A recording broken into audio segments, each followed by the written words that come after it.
سیدنا و مولانا محمد وبارک وسلم صلاۃ و سلام علیک یا رسول اللہ صلی اللہ تعالی علیہ وسلم۔ اللہ رب العزت قرآن پاک میں ارشاد فرماتا ہے اللہ تبارک و تعالیٰ کی رضا کے لیے حج کرنا، عمرہ کرنا۔ اللہ تبارک و تعالیٰ کے لیے، اللہ کی رضا کے لیے حج اور عمرہ کرو۔ حضرات محترم، اللہ تبارک و تعالیٰ کی رضا کے لیے حج اور عمرہ کیا جاتا ہے تو اللہ تبارک و تعالیٰ اس میں بے شمار رحمتیں اور برکتیں عطا فرماتا ہے۔ حضور سرور کائنات صلی اللہ تعالیٰ علیہ وسلم ارشاد فرماتے ہیں جب تم مکہ المکرمہ میں تمہاری حاضری ہو، جب پہلی نظر تمہاری کعبہ شریف پر پڑتی ہے، آقا ارشاد فرماتے ہیں من نظر الی الکعبۃ ایمانا و تصدیقا۔ حضور سرور کائنات صلی اللہ تعالیٰ علیہ وسلم نے ارشاد فرمایا جب پہلی نظر خانہ کعبہ پر پڑتی ہے تو دعا یہ کرنی چاہیے کہ پروردگار میں خانہ کعبہ پر نظر ڈال رہا ہوں، میں خانہ کعبہ کی طرف اپنی نگاہوں کو کر رہا ہوں، مکہ شریف میں یا مدینہ طیبہ میں میرا جتنا بھی وقت گزرے، جتنی بھی مجھے دعائیں کرنی ہیں، خانہ کعبہ کی پہلی نظر پڑھنے کی برکت سے تمام دعاؤں کو اپنی پاک بارگاہ میں قبول فرما لے۔ نبی ارشاد فرماتے ہیں جس نے ایمان اور تصدیق قلبی کے ساتھ کعبہ شریف کی طرف نظر کیا تو نبی ارشاد فرماتے ہیں کہ گناہوں سے ایسے نکل جاتا ہے جیسے آج ہی ماں کے پیٹ سے پیدا ہوا ہے۔ حضور سرور کائنات صلی اللہ تعالیٰ علیہ وسلم ارشاد فرماتے ہیں خانہ کعبہ میں ہر روز 120 رحمتوں کا نزول ہوتا ہے۔ حضرت امام غزالی رحمت اللہ تعالیٰ علیہ ارشاد فرماتے ہیں جن لوگوں نے حج کی سعادت حاصل کی، خانہ کعبہ کا طواف کیا، حرم شریف میں آپ نے چکر لگائے، سعی کی اور مینا کے میدان میں قربانی کو پیش کیا، آب زمزم کے پانی کو تناول فرمایا، پیارے آقا صلی اللہ تعالیٰ علیہ وسلم ارشاد فرماتے ہیں جن لوگوں نے خانہ کعبہ کا طواف کیا ہے، خانہ کعبہ کے غلاف کو چومنے کی سعادت حاصل کی ہے۔ حضرت امام غزالی رحمت اللہ تعالیٰ علیہ لکھتے ہیں کہ اللہ تبارک و تعالیٰ میدان محشر میں خانہ کعبہ کا اس شان کے ساتھ میں حشر فرمائے گا کہ جن لوگوں نے خانہ کعبہ کا طواف کیا ہے، چاہے وہ حج کے موقع پر کیا ہو یا پھر عمرہ کرنے کے موقع پر کیا ہو، نبی ارشاد فرماتے ہیں کہ یہ خانہ کعبہ جنت میں داخل ہو جائے گا، اور جن لوگوں نے خانہ کعبہ کا طواف کیا ہوگا وہ اس کے پردوں کو پکڑے ہوئے، خانہ کعبہ کے غلاف سے لپٹے ہوئے وہ جنت کے اندر داخل ہو جائیں گے۔ سبحان اللہ۔ حضرات تاریخ بتاتی ہے انسان کی زندگی کا یہ سب سے حسین وقت ہوتا ہے، سب سے خوشی کا وقت ہوتا ہے۔ حاجی شفیع بھائی شفیع احمد صاحب یہ کل جو ہے انشاءاللہ العزیز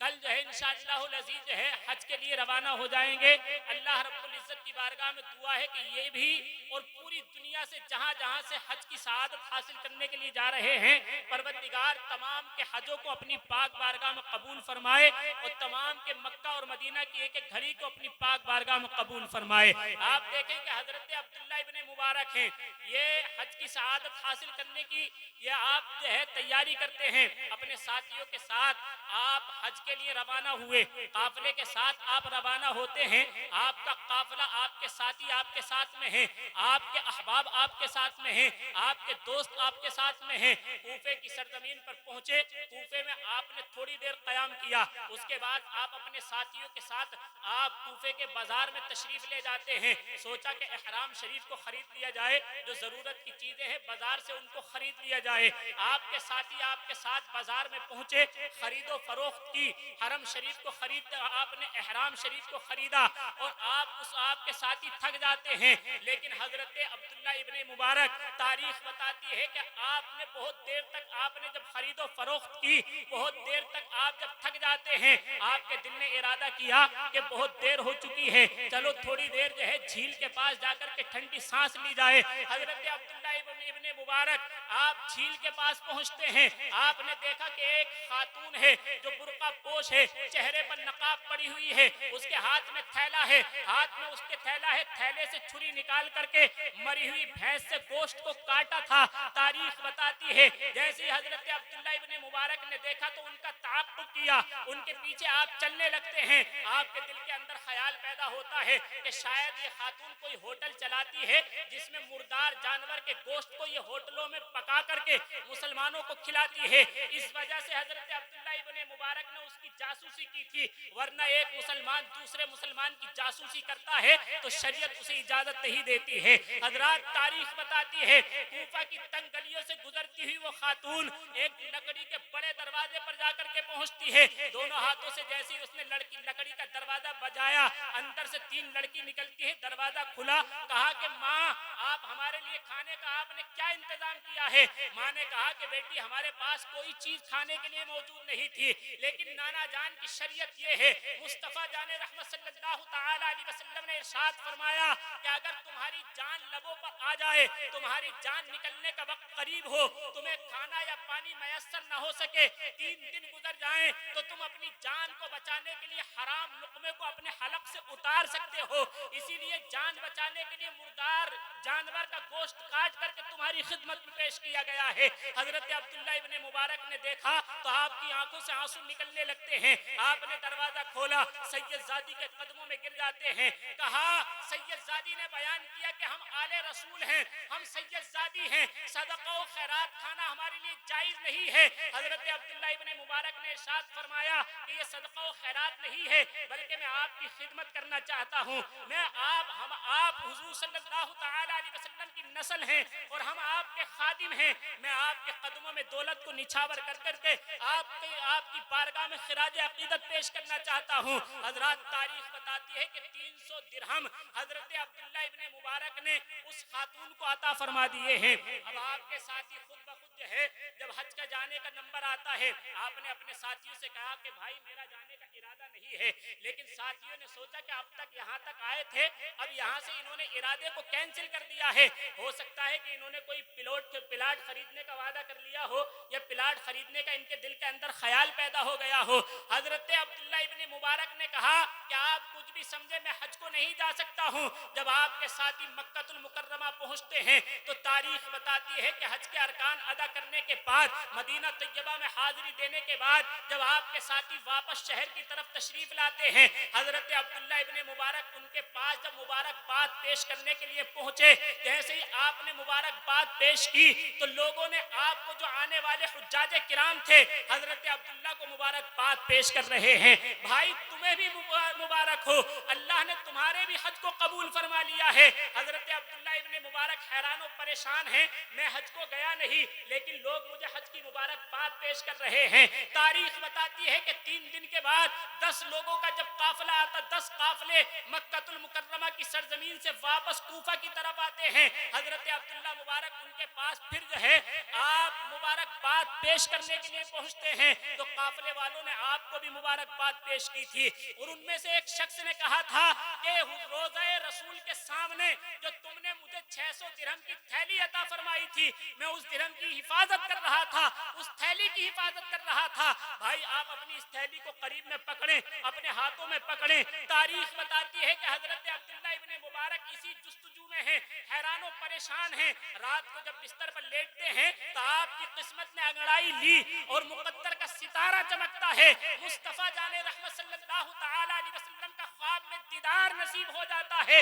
اور آقا ارشاد فرماتے ہیں کہ اے میرے پیارے خادم سنو, تم نے میری شہزادیوں کی جو خدمت کی ہے, 300 درہم تم نے اولاد رسول پر خرچ کیے ہیں, اللہ رب العزت نے تمہیں ان 300 درہم کے بدلے میں یہ 600 درہم عطا فرما دیے ہیں, اور تمہارے نام سے اللہ رب العزت نے قیامت تک کے لیے ایک فرشتے کو تمہارے نام سے حج کرنے کے لیے مقرر فرما دیا ہے. حضرات تاریخ بتاتی ہے, نبی ارشاد فرماتے ہیں من حج للہ ولم یرفث ولم یفسق رجع کیوم ولدتہ. نبی ارشاد فرماتے ہیں کہ جس نے حج کیا, فحش کلامی نہیں کی, تو اللہ تبارک و تعالیٰ کے پیارے محبوب ارشاد فرماتے ہیں کہ جب وہ حج کر کے واپس ہوتا ہے تو اس دن کی طرح ہوتا ہے جس میں اس کی ماں نے اسے جنم دیا ہے. سبحان اللہ. میرے آقا ارشاد فرماتے ہیں,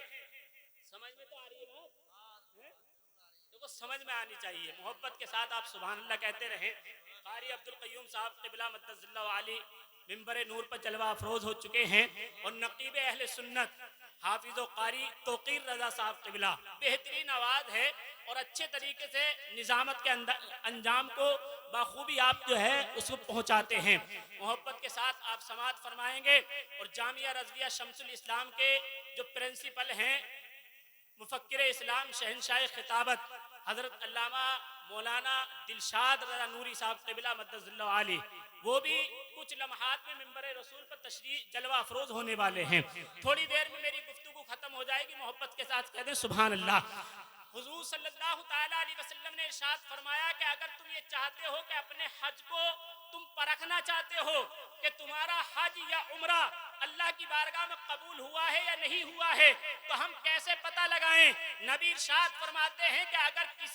کسی بیٹے یا بیٹی نے صبح کو اٹھنے کے بعد اپنے ماں باپ کے چہرے کو محبت کی نظر سے دیکھا تو اللہ تبارک و تعالیٰ اسے ایک حج اور ایک مقبول عمرے کا ثواب عطا فرماتا ہے۔ لیکن اگر کوئی پیسہ خرچ کر کے عمرہ یا حج کے لیے جاتا ہے تو اس کے قبول ہونے کی دلیل کوئی پیش نہیں کرتا ہے۔ آمنہ کے لال احمد مجتبی محمد مصطفیٰ صلی اللہ تعالی علیہ وسلم نے ارشاد فرمایا من حج للہ ولم یرفث ولم یفسق رجع کیوم ولدتہ، کہ جس نے حج کیا فحش کلامی نہیں کی تو وہ اس دن کی طرح ہے جب حج کر کے واپس ہوتا ہے، تو اس دن کی طرح ہوتا ہے کہ آج ہی اسے اس کی ماں نے اپنے پیٹ سے جنم دیا ہے۔ آپ جانتے ہیں کہ جب بچہ پیدا ہوتا ہے تو گناہوں سے بالکل پاک ہوتا ہے، گناہوں سے بالکل صاف ستھرا ہوتا ہے۔ نبی ارشاد فرماتے ہیں کہ جب تم اپنے رشتہ داروں سے دیکھو کہ تمہارے خاندان سے، تمہاری بستی سے، تمہارے محلے سے، تمہارے رشتہ داروں میں سے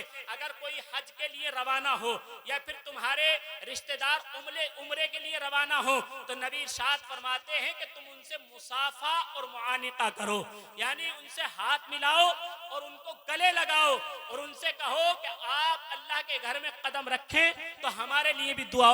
ہمیں بھی دعاؤں میں یاد رکھنا۔ نبی ارشاد فرماتے ہیں کہ حاجی بخشا ہوا ہے، اس سے دعاؤں کی درخواست کی جائے، اس لیے کہ وہ اپنے لیے جو دعائیں کرتا ہے اور دوسروں کے لیے جو دعائیں کرتا ہے اللہ رب العزت اس کے حج کرنے کی برکت سے تمام دعاؤں کو شرف قبولیت عطا فرماتا ہے۔ اور آپ سنیں کہ میدان محشر قائم ہوگا، 50,000 سال کا دن ہوگا، پوری دنیا کے نامہ اعمال کو، حساب و کتاب کو تول کر کے 1 گھنٹے میں ایک طرف سے جو ہے دوسری طرف کر دیا جائے گا۔ باقی جو وقت بچتا ہے حضور سرور کائنات صلی اللہ تعالی علیہ وسلم کی شان کل امت کے سامنے بیان کی جائے گی، کل نبیوں کے سامنے بیان کی جائے گی، لیکن نبی ارشاد فرماتے ہیں کہ پہلا شفاعت کا دروازہ جو کھلے گا وہ اللہ کے رسول آمنہ کے لال محمد الرسول اللہ صلی اللہ تعالی علیہ وسلم شفاعت کبریٰ کا اعلان فرمائیں گے۔ پھر اس کے بعد اعلان ہوگا کہ حضرت آدم علیہ السلام بھی شفاعت کر رہے ہیں، حضرت غوث پاک بھی شفاعت کر رہے ہیں، حضرت ابوبکر صدیق بھی شفاعت کر رہے ہیں، عمر فاروق اعظم بھی شفاعت کر رہے ہیں، حضرت عثمان غنی بھی اپنے چاہنے والوں کو اپنے ساتھ جنت میں لے کر کے جا رہے ہیں، حضرت مولا علی بھی اپنے چاہنے والوں کو اپنے ساتھ جنت میں لے کر کے جا رہے ہیں، امام حسن اور حسین بھی اپنے چاہنے والوں کو اپنے ساتھ جنت میں لے کر کے جا رہے ہیں۔ حاجیوں کے تعلق سے میرے آقا نے ارشاد فرمایا کہ جن کے حج کو اللہ رب العزت اپنی بارگاہ میں قبول فرما لیتا ہے تو وہ اپنے خاندان کے 400 افراد کی شفاعت کا ضامن بن جاتا ہے، 400 افراد کو اپنے ساتھ جنت میں لے کر کے داخل ہو جاتا ہے۔ سبحان اللہ۔ حاجی کی بڑی فضیلتیں ہیں۔ اللہ رب العزت کی بارگاہ میں دعا ہے کہ پروردگار ہمیں بری باتوں سے بچنے کی توفیق عطا فرمائے اور اطاعت رسول میں زندگی گزارنے کی توفیق عطا فرمائے۔ ٹوٹی پھوٹی آواز میں نعت پاک کے ٹوٹی پھوٹی آواز میں نعت پاک کے چند اشعار آپ کی سماعتوں تک پہنچانے کی